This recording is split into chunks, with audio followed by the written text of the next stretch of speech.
최근 많은 영국 사람들이 비건 채식을 선택하게 되면서 소고기, 돼지고기 판매는 급격히 감소했는데요. 2019년 전반기에만 약 360만 마리 동물을 더 적게 먹었다고 추산했습니다. 요즘은 영국이 전 세계 채식 문화를 주도하고 있는데요. 우리나라 역시 채식 인구가 가파르게 증가하고 있습니다. 이는 전 세계적인 현상입니다. 이렇게 전 세계적으로 동물성 포화지방의 섭취는 계속 감소되고 있지만 당뇨, 고혈압, 심장병, 암, 전식 등 만성질환 유병률은 계속 끊임없이 증가하고 있습니다. 이렇다면 동물성 포화지방이 만성질환의 원인이 아닐 가능성이 높겠죠? 하지만 뉴욕 시장인 빌 디블라지오는 고기 없는 월요일을 선포하면서 공립학교 및 공공기관의 식사에서 육류를 최대한 배제하도록 반강제하고 있습니다. 국내에서도 2010년 한국 고기 없는 월요일이 설립되면서 서울시청 및 관공서와 여러 기업에서도 주 1회 채식 식단이 제공되고 있습니다. 하지만 그들은 월요일에 만족하지 않고 금요일까지 침범하기 시작했습니다. 2022년부터 뉴욕시 공립교는 매주 금요일 비건 급식을 하고 있는데요. 현재 뉴욕 시장인 에릭 애덤스는 실제로 비건입니다. 이 시장은 뉴욕이 병원식도 식물 기반 식사, 즉 거의 채식으로 바꾸고 있습니다. 곧 목요일도 포함시킬 계획이라고 합니다. 여러모로 뉴욕 사시는 분들은 참 피곤하실 것 같습니다.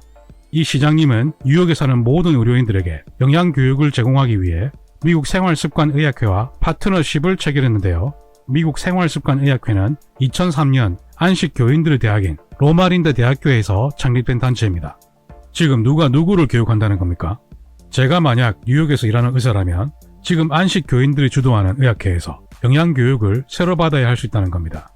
정책적으로 시장이 저렇게 하면 거의 반강제적인 수준일 수 있겠죠. 안 받으면 눈에 보이지 않는 불이익을 당한다든지 그럴 수 있습니다. 코로나 시대의 반강제 다들 기억나시죠? 여러분께서는 안식교가 주도하는 미국 생활습관의학회라는 단체를 꼭 기억하실 필요가 있습니다. 지난 영상에서 안식교는 엘렌 화이트라는 사람이 창립했다고 말씀드렸는데요. 엘렌 화이트는 고기는 술, 담배보다 더했으면 더했지 덜하지 않은 독극물이다 라고 말했습니다. 상당히 강력한 발언이죠. 이렇게 뉴욕시 학교에서는 월요일, 금요일뿐만 아니라 대부분의 식단이 식물 기반 식사로 제공되고 있는데요. 연방 지침에 따라 우유는 제공되고는 있습니다. 하지만 지방을 걷어낸 무지방 우유를 주네요. 우유에 지방이 없으면 음식으로 의미가 있습니까? 실제 아이들의 점심 식사를 보니 정말 황당하기 짝이 없는데요. 말이 식물 기반 식사지 저지방 초가공식품을 제공하고 있습니다. 결국 이렇게 될 수밖에 없습니다. 실제로 안식교는 켈로그 회사를 포함해서 전 세계에서 20개의 대형 가공식품 회사를 소유하고 있는데요. 제품 종류만 켈로그 시리얼, 콩고기 등 대체육을 포함해서 약 2,400개 이상을 생산하고 있습니다. 안식교회가 왜 이렇게 많은 대형 가공식품 회사들을 가지고 있는 겁니까? 여기에 대한 더 자세한 내용은 이 영상을 꼭 참고해주세요. 이분은 해리스 부통령이죠. CNN 인터뷰에서 여자 아나운서가 적생육 섭취를 줄이라는 식사 방침에 찬성하세요? 라고 묻는데요. 해리스 부통령은 즉각적으로 물론이죠 라고 말합니다. 저도 순간적으로 당황했는데요. 더 충격적인 사실은 바이든 해리스 행정부는 실제로 모든 미국인들을 위해 안식교 식단을 지지한다고 밝혔습니다. 정말 놀랍지 않습니까? 안식교는 현재 블루존 사업을 소유하고 있고 블루존 책과 다큐멘터리로 세계적인 유명인사인 댄 뷰트너 역시 안식교 교인입니다. 블루존 사기에 대한 더 자세한 내용은 이 영상을 꼭 참고해주세요. 바이든 해리스 행정부에서는 2022년 미국 백악관 영양 컨퍼런스를 주관했는데요. 앞으로의 국가식품 정책에 큰 영향을 줄 수 있는 아주 중요한 자리였습니다. 그런데 여기서 시리얼인 치리오스를 건강식품으로 발표했는데요. 치리오스 시리얼의 포장 겉면에는 심장 건강에 좋은 식단으로 콜레스테롤을 낮추는 데 도움을 줍니다 라고 적혀 있습니다.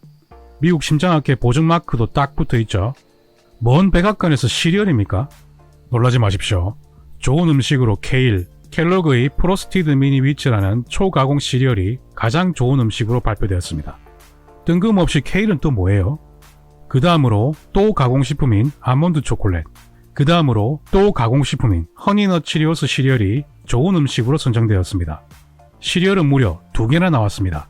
하나는 켈로그 것, 다른 하나는 제너럴 밀스 것. 지금 백악관에서 하나씩 제품 광고하고 있는 겁니까? 황당하게도 감자튀김도 좋은 음식이라고 합니다. 자, 이제 저 아래에 나쁜 음식들을 좀 볼까요? 계란, 우유, 버터, 치즈, 고기는 가장 나쁜 음식으로 선정되었습니다.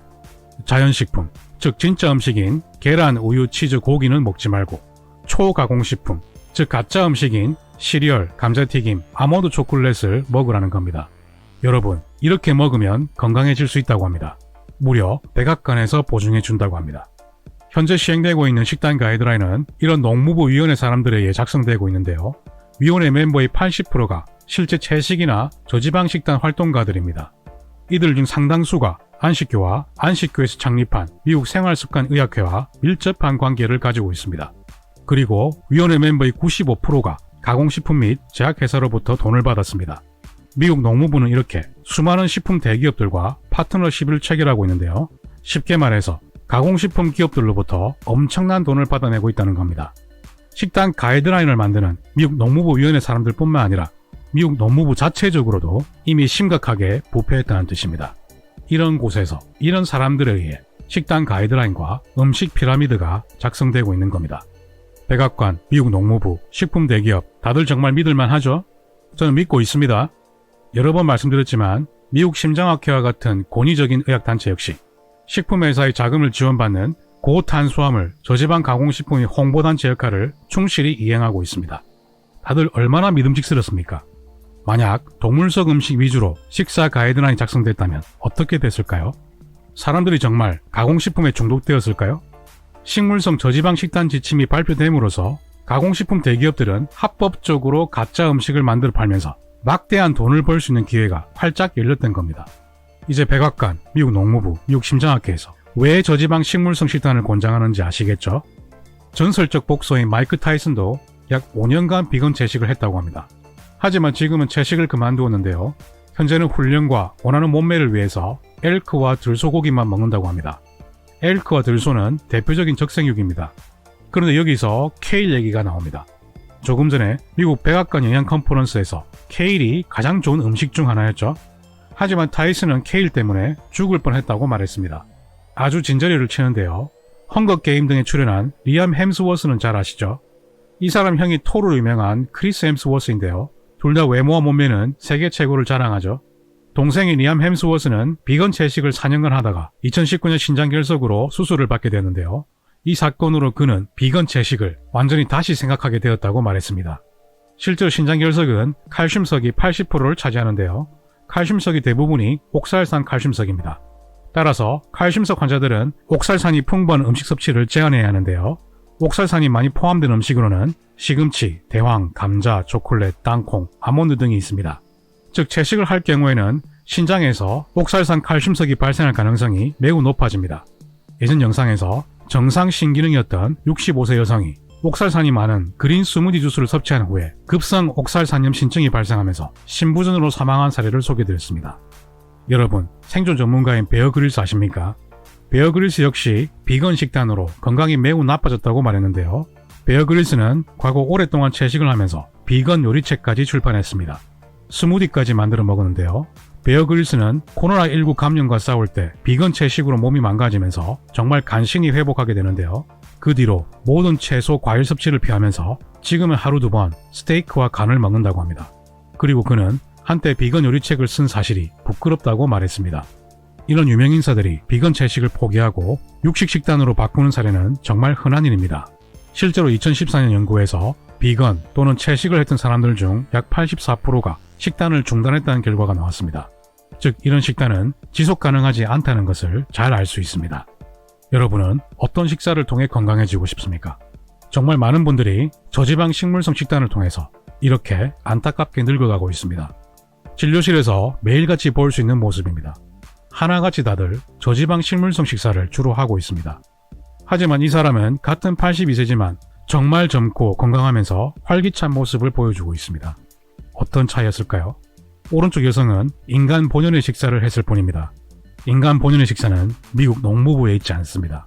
미국 심장학회, 미국 당뇨병 학회에 있지 않습니다. 여러분들의 식사는 저지방 식물성 식단을 찬양하는 대부분의 의사들에게 맡겨서는 안 됩니다. 인간은 과연 어떤 식사를 해야 하는지 이제 여러분 스스로 선택하셔야 합니다. 그러면 닥터3는 다음에도 더 나은 영상으로 찾아뵙겠습니다. 제 영상이 마음에 드셨다면 좋아요, 구독 꼭 눌러주십시오. 닥터3는 여러분의 건강을 응원합니다.